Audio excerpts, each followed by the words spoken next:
Nama saya Yeni Elizabeth Sinaga. Di sini saya membawa tugas kuliah aplikasi komputer dengan NPM 19853108. Di sini saya membawa materi teori komunikasi lanjutan, di mana dalam teori komunikasi lanjutan ini terdapat juga teori presentasi diri. Sebelumnya, pengertian komunikasi. Komunikasi adalah pengiriman atau penerimaan pesan antara dua orang atau lebih sehingga pesan tersebut dapat mudah dipahami. Dan teori presentasi diri adalah tindakan yang dilakukan untuk menampilkan dirinya di depan publik agar tercapainya citra diri yang diharapkan.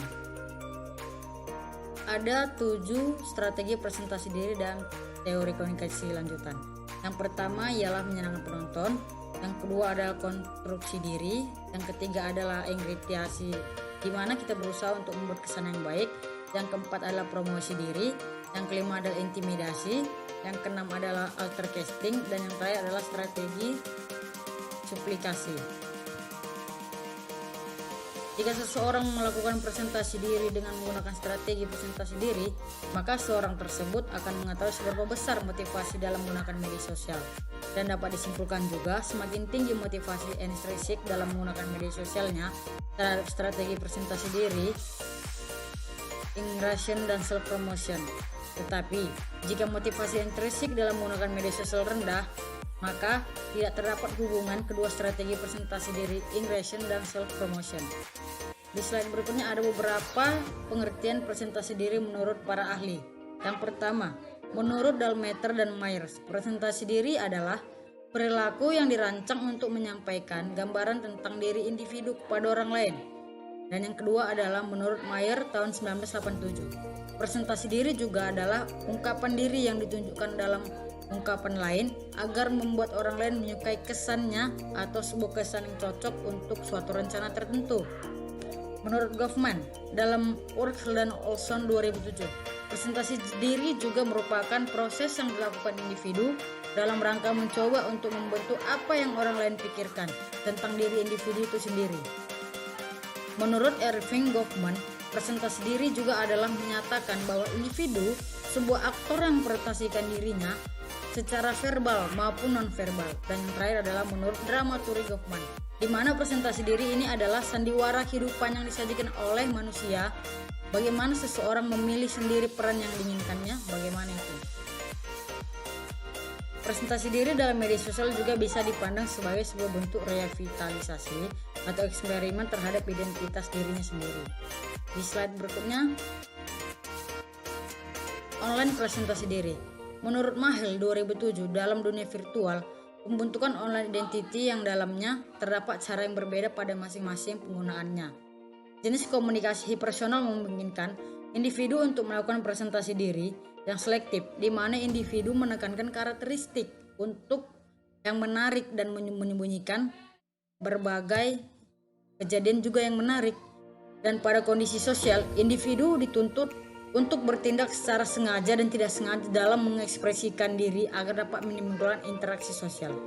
Hal ini didukung oleh perkembangan teknologi yang begitu pesat sehingga terjadilah pergeseran presentasi diri tersebut.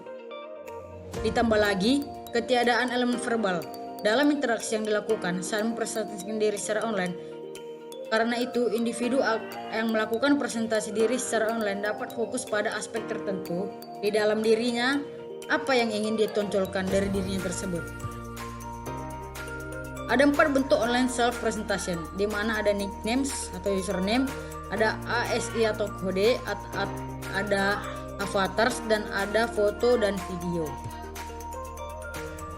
Faktor yang mempengaruhi presentasi diri juga terbagi 3, yaitu self-anxiety, self-esteem, dan jenis kelamin. Perkembangan presentasi diri. Impression management berkaitan dengan tampilan diri yang dikelola dengan cara menyajikan tampilan diri yang tidak ditampilkan oleh diri sendiri, melainkan juga dapat disampaikan oleh pihak ketiga.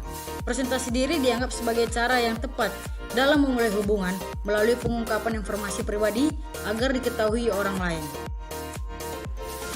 Saat memulai interaksi, individu tidak dapat memungkiri kita tidak beraksi terhadap orang lain. Hal ini digunakan untuk mencapai keberhasilan dalam menjalin relasi terhadap seseorang dengan menggunakan penampilan pencitraan diri, di mana citra diri adalah usaha yang dibangun untuk mempermudah dalam menjalin relasi dengan orang lain. Dan dampak presentasi diri, selain berbagai faktor presentasi diri, juga teori komunikasi lanjutan dalam presentasi diri ini mempunyai dampak.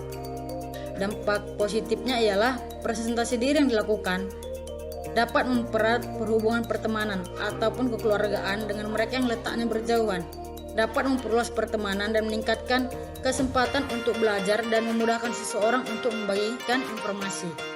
Dan dampak negatifnya adalah mampu kehilangan cara bersosialisasi diri dari dunia nyata, bahkan dapat menjadi cover cybercrime.